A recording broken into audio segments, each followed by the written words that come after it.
All right, so what's the best way to save an address on your Android phone? Well, that depends what type of address it is and what you're planning to use it for. Let's say you just want to save your friend's home address. For that, I'll swipe up to reveal my app drawer and then locate the Contacts app.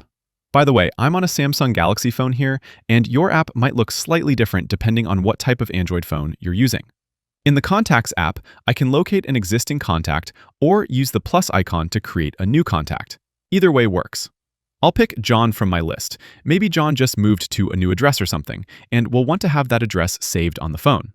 With John's info open on my screen, I'll tap Edit on the bottom. Some phones will have a pencil icon on the top for editing.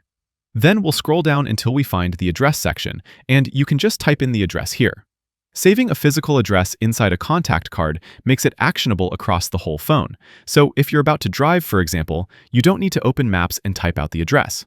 You can just click the contact's name in your car's dashboard or assistant, tap the address, and navigation launches instantly. Or if you're sending a Christmas card, you'd just open the Contacts app, find the person, and you'll be able to view their address on that contact card. Another reason for saving addresses would be simply for navigating, whether that's your favorite park, a sports field, playground for the kids, or whatever. You can put in a location or address in Google Maps on your phone, and then tap the little save icon. You can save addresses in your favorites, or even create a custom list of locations.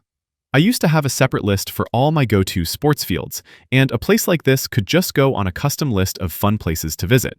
After I've saved an address, I can clear the search, and wherever my map is pointing, I can tap the little U button on the bottom, which will show all my saved locations. I'll see my recent places up top, and scrolling down, I can access my lists of saved addresses. Or, let's say I want to save my home and work address.